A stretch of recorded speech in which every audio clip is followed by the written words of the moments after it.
ओम श्री गणेशाय नमः। आप सभी का दिन शुभ और मंगलमय हो और भगवान गणपति जी आपकी सभी मनोकामनाओं को पूर्ण करें। आज आप सुनेंगे पौष मास महात्म्य का अध्याय 19। आज सुनिए पौष मास महात्म्य में आगे की कथा। कमलासुर ने देखा कि गणेश स्वयं युद्ध करने आ रहे हैं, तो उसे बड़ी प्रसन्नता हुई। उसने सोचा अब इसे शीघ्र ही वश में कर लिया जाएगा। परंतु ज्यों ही उसकी दृष्टि गणेश जी के पीछे पीछे आने वाले शिव गणों पर पड़ी, तो वह हैरान हो गया। न जाने कहां से इतना जन समुद्र उमड़ा चला आ रहा था। सामना होते ही दोनों पक्ष की सेनाएं एक दूसरे पर टूट पड़ी। असंख्य राक्षस मारे गए और कुछ शिव गण भी धराशायी हो गए। तभी मयूर ने कमलासुर के अश्व पर प्रहार किया। इस कारण उसका घोड़ा धराशायी हो गया। तभी वह असुर संभलकर आकाश में उड़ने लगा। उसने क्रोधित होकर भयंकर बाण वर्षा आरंभ कर दी। इधर मयूरेश ने भी घोर बाण वृष्टि से ही उसका उत्तर दिया। राक्षस ने अपनी माया फैलाई, जिसे मयूर ने सहज में ही नष्ट कर दिया और फिर उसे अपनी माया दिखाई। अब असुर जिधर देखता उधर मयूरेश ही दिखाई देने लगे। उसने अपनी आंखें बंद कर ली तो अपने हृदय में भी मयूरेश के ही दर्शन होने लगे। यह देखकर वह अत्यंत आश्चर्यचकित हुआ और अपना वश न चलता देखकर रण क्षेत्र को छोड़कर भाग निकला।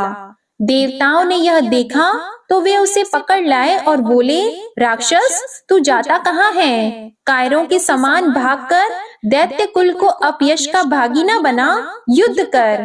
बेवश कमलासुर पुनः युद्ध करने लगा। उसने घोर गर्जना की और अनेक प्रकार तीक्ष्ण अस्त्र शस्त्र लेकर प्रहार करने लगा। उसने पुनः विविध भांति की मायाएं रची, किंतु मायानाथ के समक्ष उसकी एक भी न चली। समस्त मायाएं देखते देखते विलीन हो जाती। अंत में मयूरेश ने त्रिशूल से उसके मस्तक पर प्रहार किया, जिससे मस्तक कटकर भीमा नदी के दक्षिणी तट पर जा गिरा। राक्षसों की विशाल सेना अब नष्ट हो चुकी थी और चारों ओर मयूरेश्वर का जयघोष हो रहा था। प्रसन्न हुए उमा महेश्वर ने पुत्र का अभिनंदन किया और देवगण एवं मुनिगण प्रसन्न होकर उनकी स्तुति करने लगे। आकाश से पुष्प वर्षा होने लगी। विश्वकर्मा ने उपस्थित होकर वहीं मयूरेश क्षेत्र का निर्माण किया। सुंदर नगर बसाया गया और सभी के रहने की समुचित व्यवस्था की गई। शिव पार्वती के लिए एक सुंदर भवन बनाया। उसमें उन्होंने मयूरेश्वर गणेश के साथ निवास किया। अब मंगल नाम का एक अत्यंत भयंकर और महाबलशाली दैत्य था। वह वराह का रूप बनाने में सिद्ध हस्त था। इसलिए उग्रेक्षण की आज्ञा होने पर भयंकर एवं विशाल काय वराह का रूप रखकर वह मयूरेश क्षेत्र में आया और बड़े बड़े वृक्षों को टक्कर मारकर गिराता और धरती को कंपायमान करता हुआ मयूरेश्वर के सामने आकर उछल कूद करने लगा। गणेश जी ने ज्यों ही उसे देखा त्यों ही उसके दांतों को पकड़कर तीव्रता से नीचे ऊपर करने लगे, किंतु वह छुड़ा न सका। मयूरेश्वर ने उसके दांतों को ही नीचे ऊपर करते हुए अवसन्न कर दिया और अंत में उसका शरीर प्राणहीन कर दिया। एक दिन शिवजी ने मस्तक से चंद्रमा उतार कर रख दिया था, जो हमेशा उनके सिर पर ही वे धारण करके रखते थे। उसे लेकर गणेश जी बालकों के साथ खेलने के लिए कुछ दूर चले गए। भगवान शंकर ने चंद्रमा को न देखकर गणों से उसके विषय में पूछा, तो वे बोले, प्रभु उसे तो आपके पुत्र उठा ले गए हैं। हमने समझा कि आपकी आज्ञा से ही ले जा रहे होंगे, इसलिए उन्हें टोका भी नहीं। तब शिवजी ने एक गण को आदेश दिया कि जाओ उससे चंद्रमा ले आओ। गण ने जाकर मयूरेश से चंद्रमा देने को कहा, तो वे बोले, अभी तो इसके साथ मैं खेल रहा हूँ, बाद में दूंगा। तब गण ने लौटकर शिवजी को उनका उत्तर बता दिया। तो उन्होंने कई गणों को एक साथ भेजते हुए कहा, यदि वह चंद्रमा दे दे तो ठीक है, अन्यथा यहाँ ले आओ उसे। तब शिव गणों ने गणेश जी से चंद्रमा मांगा, लेकिन उन्होंने नहीं दिया। इस पर गणों ने कहा कि आप स्वयं ही अपने पिताजी की सेवा में उपस्थित होकर यह कह दें। उन्होंने उत्तर दिया, मैं तीनों लोगों को उत्पन्न करने वाली अत्यंत महिमामय माता शिवा का पुत्र हूँ। तुम जैसे सामान्य लोग मुझे कैसे ले जा सकते हो? यह कहकर उन्होंने दीर्घ निश्वास छोड़ा, जिससे विवश हुए शिवगण वायु में पत्तों के समान उड़ते हुए शिव जी के सामने जाकर गिरे। उनकी दशा देखकर शिव जी को क्रोध आ गया। उन्होंने प्रमथ आदि गणों को आज्ञा दी कि जाओ गणेश को पकड़ लाओ। प्रमथ आदि गण ने आज्ञा का पालन करते हुए गणेश जी से जाकर कहा कि मयूरेश्वर, आपके पिता बुला रहे हैं, तुरंत चलिए। इस पर उन्होंने सिर हिलाते हुए मना कर दिया। तब गणों ने कहा कि हम आपको बलपूर्वक ले चलेंगे। तो गणेश जी ने उनका उपक्रम देखा और वे उनसे मोहित होकर स्वयं अंतर ध्यान हो गए। अब वे वन वन में जाकर उनकी खोज करने लगे। उन्हीं गणों को कभी तो गणेश जी दिखाई दे जाते और कभी वे दौड़ते हुए अदृश्य हो जाते। इस प्रकार जब वे अधिक थक गए, तब गणेश जी एक स्थान पर जा बैठे और गणों की पकड़ में आ गए। किंतु गणेश जी ने अपना भार अधिक बढ़ा दिया। गणों ने उन्हें बांधकर ले जाने का प्रयत्न किया, किंतु वे उन्हें उठा ही नहीं सके। बहुत प्रयत्न करने पर भी असफल रहने पर उन्होंने शिव जी से कहा, भगवान, हमने उन्हें लाने का बहुत प्रयत्न किया, किंतु मिलकर भी ना उठा सके। इसलिए अपनी असफलता पर हमें स्वयं लज्जा आती है। तब शिव जी हंसे। उन्होंने नंदीश्वर को बुलाकर कहा, नंदी, आश्चर्य है कि अकेला गणेश इतना भारी हो गया है कि उसे यहाँ ले आने में कोई भी सफल नहीं हुआ। अच्छा, अब तुम जाकर इसे साम दाम दंड भेद की नीति के साथ यहाँ लेकर आओ। तब शिव जी की आज्ञा पाकर नंदीश्वर चले और मुनि कुमारों के साथ खेलते हुए गणेश जी से जाकर बोले, गणपते, आपके पूज्य पिताजी बुलाते हैं, इसलिए शीघ्र ही आप वहाँ चलिए। उन्होंने अस्वीकृति सूचक से सिर हिलाया तो नंदीश्वर बोले, यदि स्वेच्छा से न चलोगी तो मैं बलपूर्वक ले चलूंगा। मुझे सामान्य गणों के या प्रमथ आदि के समान न समझना। नंदी का अहम भाव देखकर गणेश जी को हंसी आ गई और तब उन्होंने तीव्र वेग से निश्वास छोड़ा। फिर क्या था, नंदीश्वर को जोर की एक पटक लगी और गहरी चोट के कारण मूर्छा आ गई। जब उन्हें होश हुआ तो उठकर शिवजी के पास जाकर कुछ कहना ही चाहते थे कि उनकी दृष्टि शिवजी की गोद में बैठे गणेश जी पर गई। उनके पास चंद्रमा नहीं था, वह तो शिवजी के मस्तक पर ही सुशोभित था। लज्जित नंदी ने शिवजी से निवेदन किया कि प्रभु, आपके यह पुत्र आपके ही समान महिमावान हैं। आज से हम इन्हें भी अपना स्वामी मानते हैं। तभी समस्त शिवगण उनकी स्तुति करके जय घोष करने लगे, गणेश्वर, गणपति, गणराज की जय, गणेश की जय, मयूरेश्वर की जय। अब मयूरेश की 13वीं वर्षगांठ थी। गौतम आदि ऋषियों ने वहां आकर इंद्र याग कराया। तभी वहां कल विकल नामक 2 राक्षस आकर अनेक प्रकार के उपद्रव करने लगे। उन्होंने भैंसे का प्रचंड रूप धारण किया हुआ था। गणराज ने उनके मस्तक पर वज्र के समान मुक्के का प्रहार किया, जिससे वे अत्यंत व्याकुल होकर धरती पर गिर गए और रक्त वमन करते हुए इस लीला से मुक्त हो गए। इंद्र याग में गणेश जी ने देवराज इंद्र की उपेक्षा कर उन असुरों को मारा था। पहले तो इंद्र अपनी उपेक्षा का कारण न समझ सके, किंतु असुरों के मारे जाने पर उन्हें अपनी भूल का एहसास हुआ और उन्हें मयूरेश्वर की स्तुति करके प्रसन्न किया। गणेश जी 15 वर्ष के हो गए। इस आयु तक वे अनेकों राक्षसों का संहार कर चुके थे। इस कारण उनकी ख्याति सर्वत्र फैल गई थी। उनके अद्भुत कर्मों को देखकर देवगण प्रसन्न हो रहे थे। उनकी विवाह योग्य अवस्था देखकर जगत जननी पार्वती जी ने एक दिन शिव जी से निवेदन किया, प्रभु, गणेश अब विवाह के योग्य हो रहा है, इसलिए कोई सुंदर, सुशील एवं गुणवती कन्या देखकर इसका विवाह कर देना चाहिए। तब शिव जी ने कहा, प्रिय, मैं भी यही सोचता था, परंतु ये बाधा सम्मुख है कि इसके समान गुण वाली कन्या की खोज कहाँ की जाए। यह विचार चल ही रहा था कि महर्षि नारद जी वीणा बजाते हुए वहां आ पहुँचे। शिव और शिवा ने उनका अत्यंत स्वागत सत्कार कर बैठने को श्रेष्ठ स्थान दिया। तभी शिव जी ने कहा, देवर्षि, आज तो आपके दर्शन बहुत समय के पश्चात हुए हैं। तब नारद जी बोले, हाँ प्रभु, कुछ इधर आना ही नहीं हुआ। फिर आप तो त्रिसंध्या क्षेत्र में निवास कर रहे थे, सहसा ही उस स्थान को छोड़कर यहाँ आ गए। ब्रह्मदेव ने आपके यहाँ होने की बात मुझे बताई तो सेवा में उपस्थित हो गया। इसी प्रकार वार्तालाप चलने लगा।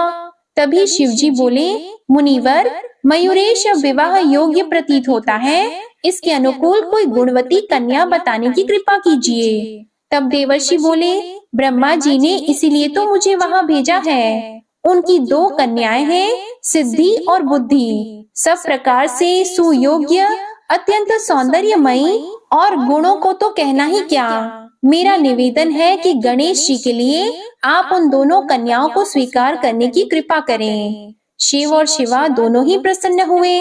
विवाह की तिथि निश्चित हुई और दोनों ओर से निमंत्रण पत्र भेजे जाने लगे। सर्वत्र आनंद छा गया। देवगण, ऋषिगण, शिवगण और मुनि कुमार सभी प्रसन्न हो उठे। समय पर वर यात्रा की तैयारी आरंभ हुई। बारात बड़ी विचित्र थी। सभी देवता अपने अपने अद्भुत वाहनों पर सवार होकर चल दिए। इंद्र ऐरावत पर, शिवा शिवजी नंदी पर तथा गणेश जी मयूर पर बैठे थे। पवन देव ने पुष्पों का यान जैसा बनाया और उस पर बैठकर उड़ चले। समस्त बाराती समुदाय मस्ती से झूम रहा था। यह वर यात्रा गंडकी नगर की ओर जाने वाले मार्ग से जा रही थी। मध्य में 7 करोड़ दैत्यों का एक शिविर लगा था।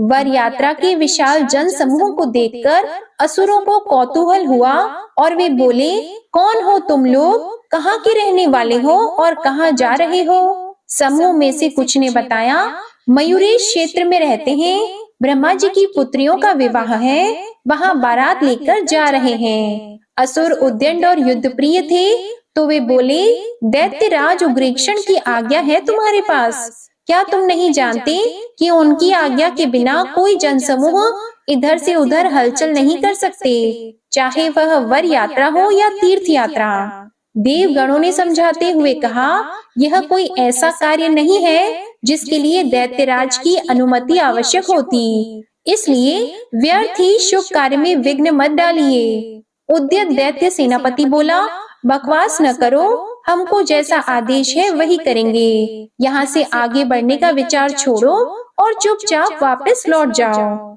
तब गणराज को उसकी उद्दंडता अच्छी नहीं लगी। वे तीव्र स्वर में बोले, व्यर्थ बातें मत बनाओ, चुपचाप मार्ग छोड़ दो, अन्यथा सेना सहित नष्ट हो जाओगी। दैत्य सेनापति ने कहा, आज बड़ा अच्छा दिन है, हमारा आहार स्वयं हमारे पास आ गया है। तुम्हारे जैसे मनुष्यों को ही तो हम खा जाने के लिए ढूंढते हैं। इसके बाद उसने आक्रमण का आदेश दिया। उधर से भी शिवगण आगे बढ़े और देवगण उनकी सहायता करने लगे। बड़ा भयंकर युद्ध होने लगा। मयूरेश्वर ने दर्भास्त्र के प्रयोग का आदेश दे दिया तो मुनि कुमारों ने हाथ में जल लेकर दर्भास्त्र का संकल्प जल छोड़ा। बस फिर क्या था, दर्भ के सूक्ष्म खंड असुर सेना में फैलकर उनके आंख, कान, नाक आदि मार्गों में सांस के साथ शरीर में प्रवेश करके हृदयों को पीड़ित करने लगा। दर्भ खंडों ने असुरों को व्याकुल कर दिया। कुछ बहरे हुए, कुछ अंधे, कुछ का सांस मार्ग छिल गया, कुछ के फुफ्फुस और हृदय विदीर्ण हो गए। इस कारण रक्त वमन करने लगा। इस प्रकार कुछ ही क्षणों में वह राक्षसी सेना पूर्ण रूप से विनष्ट हो गई। बालकों ने कहा, देव, आपकी आज्ञा से हमने विशाल दैत्य सेना का बात की बात में संहार कर दिया। अब और जो कहो वही करें। वर यात्रा पुनः पूर्ववत आगे बढ़ने लगी। धीरे धीरे इतनी दूर पहुंच गए कि वहां से उग्रेक्षण की राजधानी गंडकी नगर 1 योजन दूर रह गई। वहां गणेश जी अपनी वाहन मयूर से उतर पड़े। अब यहाँ गणेश जी ने एक वृहद सिंहासन की स्थापना की जो अत्यंत सुंदर, दिव्य तथा भव्य था। उस पर उन्होंने शिव और शिवा तथा प्रमुख ऋषियों को बैठाया और अन्य सबको सिंहासन के आगे बैठने की व्यवस्था की। इस प्रकार समस्त जनसमूह वहां विश्राम के लिए ठहर गया। तभी मयूरेश बोले, जनक जननी, ऋषिगण, देवगण एवं शिवगण आदि अभी गंडकी नगर में अनेक देवताओं के साथ भगवान श्री हरि रह रहे हैं। जब तक वे मुक्त न हो जाएं, तब तक विवाह उत्सव में कोई आनंद नहीं आएगा। इसलिए मेरी प्रतिज्ञा है कि मैं उन्हें मुक्त कराए बिना विवाह नहीं करूंगा। इसलिए कोई बुद्धिमान पुरुष दैत्यराज के पास जाकर उन्हें मुक्त करने का संदेश दे, और वह उन्हें मुक्त करना स्वीकार न करे तो हमें उससे युद्ध करना होगा। ब्रह्मा जी ने साधु साधु कहकर गणेश की प्रशंसा की और पुष्पदंत को दूत बनाकर भेजने का प्रस्ताव किया। किंतु पुष्पदंत ने कहा, यदि मैं दैत्यराज के सामने गया तो मुझे उसकी बातों से शीघ्र ही क्रोध आ जाएगा। इस कारण मैं नीति की रक्षा करने में असमर्थ रहूंगा। मैं तो उससे युद्ध क्षेत्र में ही मिलना चाहता हूँ, इसलिए उसके पास किसी अन्य को भेजना ही उचित होगा। उसकी बात को सुनकर विचार करने लगा कि अन्य किसको भेजा जाए। बहुत विचार करने के बाद मयूरेश ने ही समाधान किया कि मेरे विचार से तो नंदीश्वर को भेजना चाहिए। वह अत्यंत वीर, धीर, गंभीर, बुद्धिमान, पराशय को शीघ्र समझने वाला और चतुर है। इनसे अधिक उपयुक्त अन्य कोई व्यक्ति प्रतीत नहीं होता। तब शिवजी ने सहमति प्रकट की कि पुत्र, तुम्हारा चुनाव ठीक है। नंदी को विविध प्रकार के रत्न आभूषण दो। और आदेश पालन के बाद गणपति ने कहा, नंदीश्वर, वहां जाकर देवगण की मुक्ति का ही उद्देश्य ध्यान में रखें। जाइए, आपको सफलता प्राप्त हो। नंदीश्वर ने शिव और शिवा तथा गणेश्वर को प्रणाम कर वायु वेग से प्रस्थान किया और उग्रेक्षण के सभा द्वार पर द्वारपाल को अपना परिचय देकर दैत्यराज से मिलने की बात कही। द्वारपाल ने जाकर सूचना दी तो उसने उन्हें बुला लाने की आज्ञा दे दी। नंदीश्वर ने उस विशाल, भव्य एवं सुसज्जित सभा में प्रवेश किया। इसके आगे का वृतांत आप अगले अध्याय में सुनेंगे। आइए अब आपको सुनाते हैं प्रभु भक्ति की एक बहुत ही सुंदर कथा। एक गोवर्धन डाकू नाम का एक चोर था। एक दिन राज कर्मचारी उसे पकड़ने के लिए उसका पीछा कर रहे थे। वह उनसे बचने के लिए एक भागवत कथा के पंडाल में जाकर पहुंच गया। राज कर्मचारी वहां तक पहुंचे, लेकिन उन्होंने सोचा कि वह तो चोर है, सत्संग में नहीं आएगा, और यह सोचकर वे वहां से चले गए। पंडाल में वह चोर कुछ घंटों तक कथा सुनता रहा। कथा में श्री कृष्ण के बाल रूप का वर्णन हो रहा था।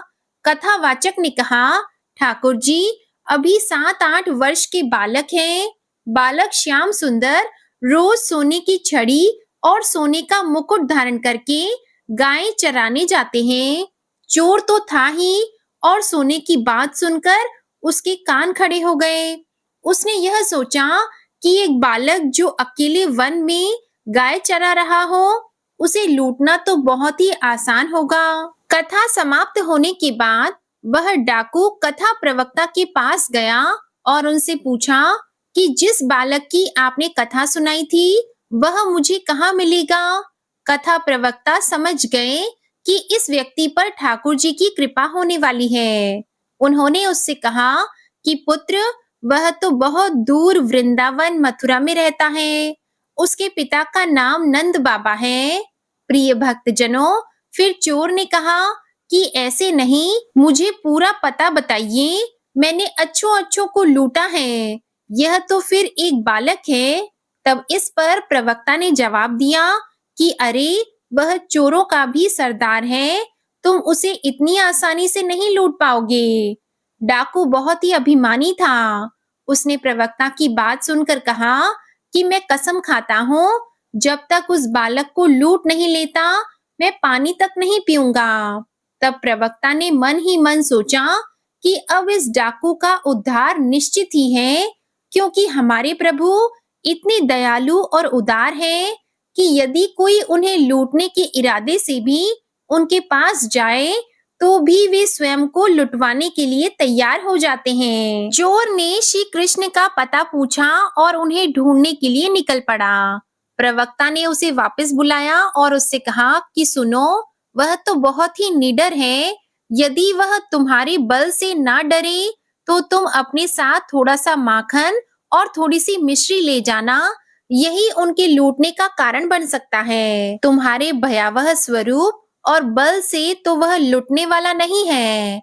डाकू ने कुछ मक्खन और मिश्री ले ली और यह निश्चय किया कि वह श्री कृष्ण को लूट कर ही रहेगा। प्रिय भक्त जनों, अब देखिए, वह डाकू पूरे रास्ते पैदल चलता हुआ श्री कृष्ण के पते की ओर बढ़ा। डाकू अपने नियमों का बड़ा पक्का था। उसने पूरे रास्ते पानी तक नहीं पिया। आखिरकार वह वृंदावन के पास पहुंचा। वहां उसने कुछ चरवाहों को देखा जो अपनी गाय चरा रहे थे। उसने उनसे श्री कृष्ण के बारे में पूछा कि वह मुझे कहाँ मिलेंगे। फिर उसने कहा, श्याम सुंदर नाम का वह बालक कहाँ है जो सोने की छड़ी लेकर, सोने का मुकुट पहनकर और सोने की करधनी बांधकर गाय चराने आता है। फिर चरवाहे ने उत्तर दिया कि वह तो पहले के युग की बात है, जब भगवान ने गोपाल रूप में अवतार लिया था। यह सुनकर डाकू ने कहा कि नहीं नहीं, यह तो एकदम ताजा खबर है।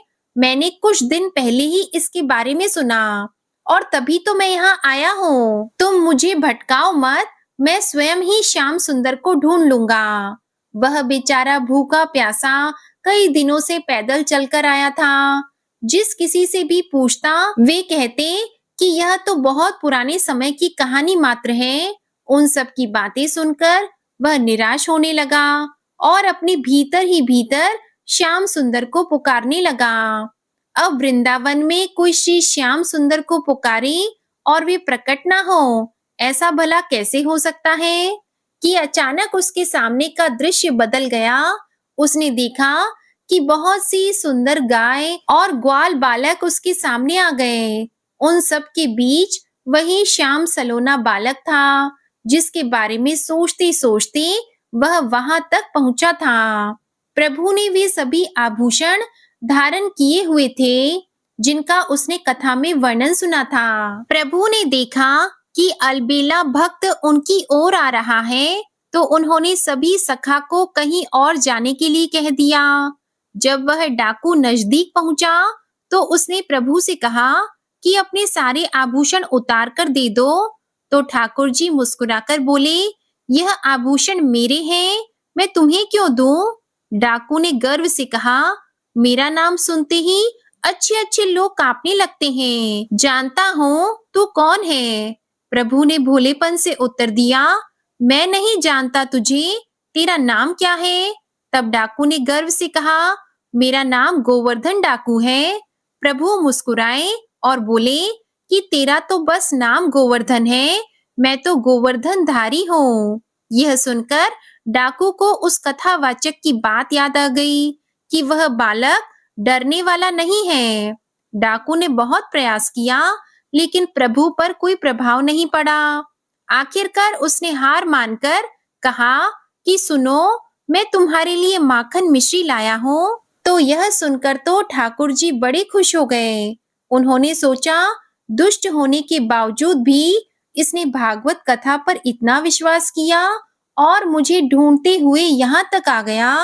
तब ठाकुर जी ने माखन चखा और मुस्कुराते हुए कहा, तू भी इतने दिन से भूखा है, यह बचा हुआ माखन तू खा ले।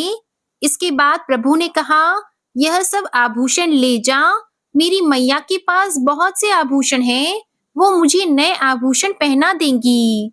जब उसने प्रभु का दिया हुआ प्रसाद खाया, तो उसके सारे विकार नष्ट हो गए, उसके अंदर की दुष्टता समाप्त हो गई और वह प्रभु की कृपा से बदल गया। उसकी आंखों से आंसू बहने लगे। वह भगवान के श्री चरणों में गिरकर रोने लगा और ठाकुर जी ने फिर से कहा कि ले जाइए सारे आभूषण। लेकिन उसने हाथ जोड़कर कहा कि हे प्रभु, मैं आपको छोड़कर यह आभूषण कैसे ले सकता हूँ? ठीक उसी क्षण उसकी मृत्यु हो गई और वह प्रभु का नित्य सखा बनकर उनकी सेवा में पहुंच गया। प्रिय भक्तजनों, उस चोर ने सिर्फ एक संत की बात सुनी कि एक कन्हैया नाम का बालक है जो गौएं चरा रहा है, और वह उसे ढूंढने निकल पड़ा। उसने प्रण लिया कि जब तक भगवान नहीं मिलेंगे, तब तक वह पानी भी नहीं पिएगा। जब तक केवल प्रभु को पाने की सच्ची इच्छा रखेंगे, तब भगवान हमें तुरंत मिल जाएंगे। हम लोग ज्ञान की बातें सुनते हैं, समझदार भी हैं, लेकिन भजन ना होने के कारण हम उसको अपने जीवन में उतार नहीं पाते। इसलिए केवल नाम आधार सिर्फ नाम जप करके भक्ति, प्रेम, मुक्ति, शक्ति सब पाया जा सकता है। इसलिए प्रेम से, मन से, भाव से हर सांस के साथ जप करते रहिए, हरे कृष्णा कृष्णा कृष्णा हरे हरे, हरे राम राम राम हरे हरे। तो ये थी आज की प्रभु भक्ति की कथा। अब सुनिए श्रीमद् भगवद गीता कथा का महात्म्य 15। श्री महादेव जी देवी पार्वती से कहते हैं, हे पार्वती, अब गीता के 15वें अध्याय का महात्म्य सुनो।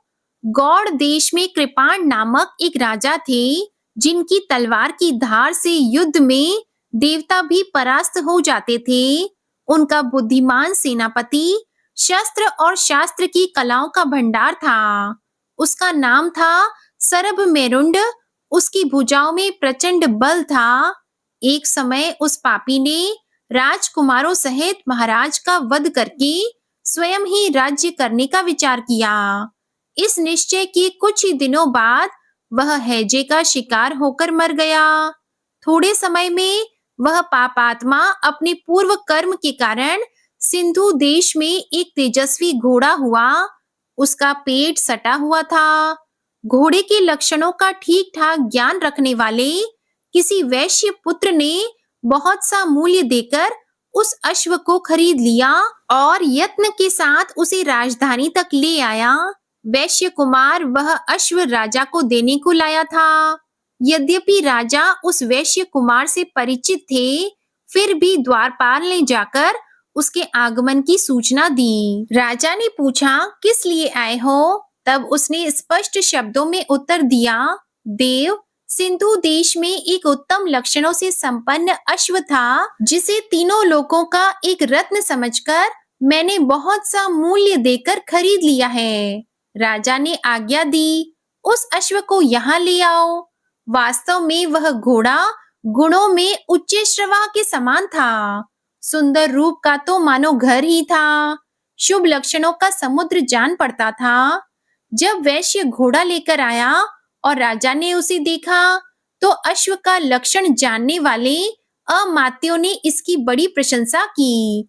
यह सुनकर राजा अपार आनंद में निमग्न हो गए और उन्होंने वैश्य को मुंह मांगा सुवर्ण देकर तुरंत ही उस अश्व को खरीद लिया। कुछ दिनों के बाद एक समय राजा शिकार खेलने के लिए उत्सुक होकर उसी घोड़े पर चढ़कर वन में गए। वहां मृगों के पीछे उन्होंने अपना घोड़ा बढ़ाया और पीछे पीछे सब ओर से दौड़कर आते हुए समस्त सैनिकों का साथ छूट गया। वे हिरणों द्वारा आकृष्ट होकर बहुत दूर निकल गए। प्यास ने उन्हें व्याकुल कर दिया। तब वे घोड़े से उतरकर जल की खोज करने लगे। घोड़े को तो उन्होंने वृक्ष के तने के साथ बांध दिया और स्वयं एक चट्टान पर चढ़ने लगे। कुछ दूर जाने पर उन्होंने देखा कि एक पत्ते का टुकड़ा हवा से उड़कर शिलाखंड पर गिरा है। उसमें गीता के 15वें अध्याय का आधा श्लोक लिखा हुआ था। राजा उसे पढ़ने लगे। उनके मुख से गीता के अक्षर सुनकर घोड़ा तुरंत गिर पड़ा और अश्व शरीर को छोड़कर तुरंत ही दिव्य विमान पर बैठकर वह स्वर्ग लोक को चला गया। इसके बाद राजा ने पहाड़ पर चढ़कर एक उत्तम आश्रम देखा, जहां नागकेशर, केले, आम और नारियल के वृक्ष लहरा रहे थे। आश्रम के भीतर एक ब्राह्मण बैठे हुए थे, जो संसार की वासनाओं से मुक्त थे। राजा ने उन्हें प्रणाम करके बड़ी भक्ति के साथ पूछा, ब्राह्मण, मेरा अश्व अभी अभी स्वर्ग को चला गया है, उसमें क्या कारण है? तब राजा की बात सुनकर त्रिकालदर्शी, मंत्रवेत्ता और महापुरुषों में श्रेष्ठ विष्णु शर्मा नामक ब्राह्मण ने कहा, राजन, पूर्व काल में तुम्हारे यहाँ जो सरभ मेरुंड नामक सेनापति था, वह तुम्हें पुत्रों सहित मारकर स्वयं राज्य हड़प लेने को तैयार था। इसी बीच में हैजे का शिकार होकर वह तो मृत्यु को प्राप्त हो गया।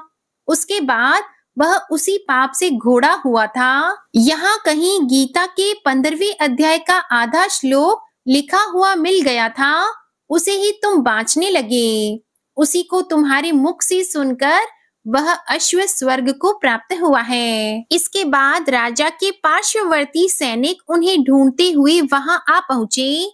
उन सबके साथ ब्राह्मण को प्रणाम करके राजा प्रसन्नता पूर्वक वहां से चले और गीता के 15वें अध्याय के श्लोक अक्षरों से अंकित उसी पत्र को बांच बांच कर प्रसन्न होने लगे। उनके नेत्र हर्ष से खिल उठे थे।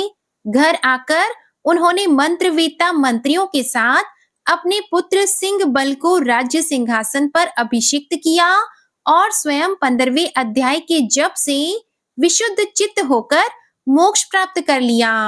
जय श्री कृष्णा। श्रीमद् भगवद गीता का महात्म्य 15 संपूर्ण हुआ। प्रिय श्रोताओं, आइए अब गजेंद्र मोक्ष स्तोत्र का पाठ करते हैं। इस माह में गजेंद्र मोक्ष स्तोत्र पढ़ने मात्र से जहां सभी प्रकार के ऋण कर्ज से मुक्ति मिलती है, वहीं 10 दिशाओं से शुभ फल दिलाने में भी सक्षम है। इस स्तोत्र का जाप करने से जीवन में किसी भी प्रकार की परेशानी से मुक्ति मिल जाती है। इस स्तोत्र में हाथी और मगरमच्छ के साथ हुए युद्ध का वर्णन किया गया है और गजेंद्र जब युद्ध से हार जाता है तो भगवान श्री हरि विष्णु का ध्यान करके उनकी स्तुति करता है और उस स्तुति से प्रसन्न होकर भगवान श्री हरि विष्णु आते हैं और उसे मोक्ष प्रदान करते हैं। प्रिय भक्तजनों, इस पाठ को करते समय अगर हम अपने मन में यह भावना रखें कि हे श्री हरि विष्णु जी, हे मेरे प्रभु, जिस प्रकार से आपने गजेंद्र को उसकी परेशानी से बाहर निकाला, उसी प्रकार से हमें भी हमारी परेशानियों से बाहर निकालिए, तो मानिए निश्चित ही भगवान श्री हरि विष्णु हमारी मदद के लिए स्वयं आते हैं। तो आइए बड़ी ही भक्ति और सच्ची भावना से भगवान श्री हरि विष्णु का ध्यान करके इस परम कल्याण स्तोत्र का पाठ करते हैं। शुक जी ने कहा कि बुद्धि के अनुसार पिछले अध्याय में वर्णन किए गए रीति से अपने मन को नियंत्रित कर और हृदय को स्थिर करके गजेंद्र अपने पिछले जन्म में याद किए गए सर्वोच्च कार्य और बार बार जाप किए जाने वाले स्तोत्र का जाप करने लगा। गजेंद्र ने मन ही मन श्री हरि विष्णु को ध्यान करते हुए कहा कि जिनके प्रवेश करने से शरीर और मस्तिष्क चेतन की तरह व्यवहार करने लगते हैं, ओम द्वारा लक्षित और पूरे शरीर में प्रकृति और पुरुष के रूप में प्रवेश करने वाले उस सर्वशक्तिमान देवता का मैं मन ही मन स्मरण करता हूँ, जिनके सहारे ये पूरा संसार टिका हुआ है, जिनसे ये संसार अवतरित हुआ है, जिन्होंने प्रकृति की रचना की है और जो खुद उसके रूप में प्रकट हैं, लेकिन इसके बावजूद भी वो इस दुनिया से सर्वोपरि और श्रेष्ठ हैं। ऐसे अपने आप और बिना किसी कारण के भगवान की मैं शरण में जाता हूँ। अपने संकल्प शक्ति के बल पर अपने ही स्वरूप में रचित और सृष्टि काल में प्रकट एवं प्रलय में अप्रकट रहने वाले इस शास्त्र प्रसिद्धि प्राप्त कार्य कारण रूपी संसार को जो बिना कुंठित दृष्टि के साक्ष्य रूप में देखते रहने पर भी लिप्त नहीं होते, चक्षु आदि प्रकाशकों के परम प्रकाशक प्रभु आप मेरी रक्षा करें। बीतते गए समय के साथ तीनों लोकों और ब्रह्म आदि लोकपालों के पंचभूत में प्रवेश कर जाने पर और पंचभूतों से लेकर महत्वपूर्ण सभी कार्यों के उनकी परम करुणा स्वरूप प्रकृति में मग्न हो जाने पर उस समय दुर्गे और घोर अंधकार रूपेण प्रकृति से ही बच रही थी। उस अंधकार से परे अपने परम धाम में जो सर्वव्यापी भगवान सभी दिशाओं में प्रकाशित होते रहते हैं, वो भगवान मेरी रक्षा करें। विभिन्न नाट्य रूपों में अभिनय करने वाले और उस अभिनेता के वास्तविक स्वरूप को जिस प्रकार से साधारण लोग भी नहीं पहचान पाते, उसी तरह से सत्व प्रधान देवता और महर्षि भी जिनके स्वरूप को नहीं जान पाते, ऐसे में कोई साधारण प्राणी उनका वर्णन कैसे कर सकता है। ऐसे दुर्गम चरित्र वाले भगवान मेरी रक्षा करें। अनेकों शक्ति से मुक्त, सभी प्राणियों को आत्मबुद्धि प्रदान करने वाले, सबके बिना कारण हेत और अतिशय साधु स्वभाव ऋषि मुनि जन, जिनके परम स्वरूप को देखने की इच्छा के साथ वन में रहकर अखंड ब्रह्मचार्य तमाम अलौकिक व्रतों को नियमों के अनुसार पालन करते हैं, ऐसे प्रभु ही मेरी गति है। वह जिनका हमारी तरह ना तो जन्म होता है और ना जिनका अहंकार में कोई भी काम नहीं होता, जिनके निर्गुण रूप का ना कोई नाम है और ना कोई रूप है, इसके बावजूद भी वह समय के साथ इस संसार की सृष्टि और प्रलय के लिए अपनी इच्छा से अपने जन्म को स्वीकार करते हैं। उस अनंत शक्ति वाले परम ब्रह्मा परमेश्वर को मेरा नमस्कार है।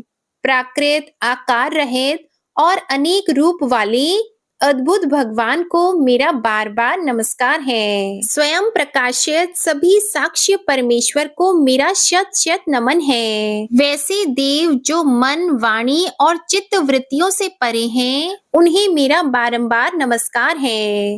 विवेक से परिपूर्ण पुरुष के द्वारा सभी सत्व गुणों से परिपूर्ण, निवृत्ति धर्म के आचरण से मिलने वाले योग्य, मोक्ष सुख की अनुभूति रूपी भगवान को मेरा नमस्कार है। सभी गुणों के स्वीकार शांत, रजोगुण को स्वीकार करके अत्यंत और तमोगुण को अपनाकर मूढ़ से जाने जाने वाले, बिना भेद के और हमेशा सद्भाव से ज्ञान धनी प्रभु को मेरा नमस्कार है। शरीर के इंद्रिय के समुदाय रूप, सभी पिंडों के ज्ञाता, सभी के स्वामी और साक्षी स्वरूप देव, आपको मेरा नमस्कार है।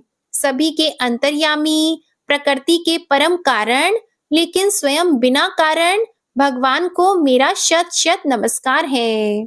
सभी इंद्रियों और सभी विषयों के जानकार, सभी प्रतीतियों के कारण रूप, संपूर्ण जड़ प्रपंच और सबकी मूलभूता अविद्या के द्वारा सूचित होने वाले और सभी विषयों में अविद्या रूप से भासने वाले भगवान को मेरा नमस्कार है। सबके कारण, लेकिन स्वयं बिना कारण होने पर भी बिना किसी परिणाम के होने की वजह से अन्य कारणों से भी विलक्षण कारण, आपको मेरा बार बार नमस्कार है। सभी वेदों और शास्त्रों के परम तात्पर्य, मोक्ष रूपी और श्रेष्ठ पुरुषों की परम गति देवता को मेरा नमस्कार है। वह जो त्रिगुण रूपों में छिपी हुई ज्ञान रूपी अग्नि है, वैसे गुणों में हलचल होने पर जिनके मन मस्तिष्क में संसार को रचने की वृत्ति उत्पन्न हो उठती हो और जो आत्मा तत्व की भावना के द्वारा विधि निषेध रूप शास्त्र से भी ऊपर उठे हो, जो महाज्ञानी महात्माओं में स्वयं प्रकाशित हो रहे हो, ऐसे भगवान को मेरा नमस्कार है। मेरे जैसे शरणागत पशु के समान जीवों की अविद्या रूप फांसी को पूर्ण रूप से काट देने वाले परम दयालु और दया दिखने में कभी भी आलस नहीं करने वाले भगवान को मेरा नमस्कार है। अपने अंश से सभी जीवों के मन में अंतर्यामी रूप से प्रकट होने वाले सर्वनियंता अनंत परमात्मा, आपको मेरा नमस्कार है। जो शरीर, पुत्र, मित्र, घर और संपत्ति सहित कुटुंबियों में अशक्त लोगों के द्वारा कठिनाई से मिलते हों और मुक्त पुरुषों के द्वारा अपने हृदय में निरंतर चिंतित ज्ञान स्वरूप सर्वसमर्थ परमेश्वर को मेरा नमस्कार है। वह जिन्हें धर्म, अभिलषित भोग, धन और मोक्ष की कामना से मनन करके लोग अपनी मनचाही इच्छा पूर्ण कर लेते हैं, अपितु जिन्हें विभिन्न प्रकार के अयाचित भोग और अविनाशी पार्षद शरीर भी देते हैं, वैसे अत्यंत दयालु प्रभु मुझे इस प्रकार के विपदा से हमेशा के लिए बाहर निकालें। वह जिनके एक से अधिक भक्त हैं, जो मुख्य रूप से एकमात्र उसी भगवान की शरण में हैं, जो धर्म, अर्थ आदि किसी भी पदार्थ की अभिलाषा नहीं रखते हैं, जो केवल उन्हीं के परम मंगलमय एवं अत्यंत विलक्षण चरित्र का गुणगान करते हुए उनके आनंदमय समुद्र में गोती लगाते रहते हैं, उन अविनाशी, सर्वव्यापी, सर्वमान्य ब्रह्म आदि के भी नियामक, अभक्तों के लिए भी हमेशा प्रकट होने वाले, भक्ति योग द्वारा प्राप्त, अत्यंत निकट होने पर भी माया के कारण अत्यंत दूर महसूस होने वाले, इंद्रियों के द्वारा अगम्य और अत्यंत दुर्विज्ञेय, अंतर्रहित लेकिन सभी के आदि कारक और सभी तरफ से परिपूर्ण उस भगवान की मैं स्तुति करता हूँ। वो जो ब्रह्मा सहित सभी देवता, चारों वेद, समस्त चर और अचर जीव के नाम और आकृति भेद से, जिनके अत्यंत क्षुद्र अंशों से रचित हैं, जिस तरह से जलती हुई अग्नि की लपटें और सूरज की किरणें हर बार निकलती हैं और फिर से अपने कारण में लीन हो जाती है, उसी प्रकार बुद्धि, मस्तिष्क, इंद्रियां और नाना योनियों के शरीर, जिन सभी गुणों से प्राप्त शरीर, जो स्वयं प्रकाश परमात्मा से अवतरित होकर फिर से उन्हीं में लीन हो जाता है। वह भगवान जो ना तो देवता है, ना असुर, ना मनुष्य और ना ही मनुष्य से नीचे किसी अन्य योनि के प्राणी, ना ही वो स्त्री है, ना पुरुष और ना ही नपुंसक और ना ही वो कोई ऐसे जीव हैं जिनका इन तीनों ही श्रेणी में समावेश है। वो ना तो गुण है, ना कर्म है, वो ना ही कार्य है और ना ही कारण। इन सभी योनियों का निषेध होने पर जो बचता है वही उनका असली रूप है। ऐसे प्रभु मेरा उत्थान करने के लिए प्रकट हो। अब मैं इस मगरमच्छ के चंगुल से आजाद होने के बाद जीवित नहीं रहना चाहता। इसकी वजह यह है कि मैं सभी तरफ से अज्ञानता से ढके इस हाथी के शरीर का क्या करूं? मैं आत्मा के प्रकाश से ढक देने वाले अज्ञानता से युक्त इस हाथी के शरीर से मुक्त होना चाहता हूँ, जिसका काल क्रम से अपने नाश नहीं होता, बल्कि ईश्वर की दया और ज्ञान से उदय हो पाता है। इस प्रकार से मोक्ष के लिए लालायित संसार के रचयिता स्वयं संसार के रूप में प्रकट, लेकिन संसार से परे, संसार में एक खिलौने की तरह खेलने वाले, संसार में आत्म रूप से व्याप्त, अजन्मा, सर्वव्यापी एवं प्राप्य वस्तुओं में सर्वश्रेष्ठ श्री हरि का केवल स्मरण करता हूँ और उनकी शरण में जाता हूँ। वह जिन्होंने भगवत शक्ति रूपी योग के द्वारा कर्मों को जला डाला है, जिन्हें समस्त योगी ऋषि अपने योग के द्वारा अपनी शुद्ध हृदय में प्रकट देखते हैं, उन योगेश्वर भगवान को मेरा नमस्कार है। वह जिनके तिगुणे शक्तियों का राग, रूप, वेग और असहाय है, जो सभी इंद्रियों के विषय रूप में मौजूद हैं, वह जिनकी इंद्रियां समस्त विषयों में ही बसी रहती हैं, ऐसे लोग जिनको मार्ग मिलना भी असंभव नहीं है, वैसे शरणागत एवं अपार शक्तिशाली वाले भगवान आपको मेरा नमस्कार है। वह जिनकी अविद्या नाम के शक्ति के कार्य रूप से ढके हुए हैं, वह जिनके रूप को जीव समझ नहीं पाते, ऐसे अपार महिमा वाले भगवान की मैं शरण लेता हूँ। श्री शुकदेव जी कहते हैं कि वह जिसने पूर्व प्रकार से भगवान के भेद रहित सभी निराकार रूप का वर्णन किया था, उस गजराज के करीब जब ब्रह्मा जी साथ में अन्य कोई देवता नहीं आए, जो अपने विभिन्न प्रकार के विशेष विग्रह को ही अपना रूप मानते हैं, ऐसे में साक्षात विष्णु जी, जो सभी के आत्मा होने के कारण सभी देवताओं के रूप हैं, तब वहां प्रकट हुए।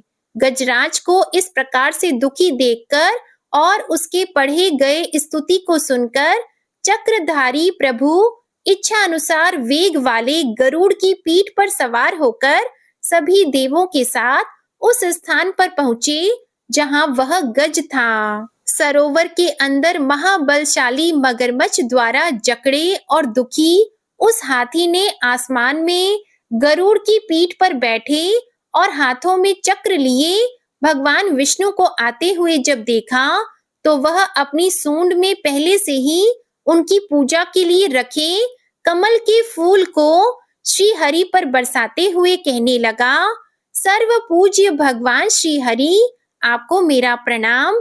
सर्व पूज्य भगवान श्री हरि, आपको मेरा नमस्कार।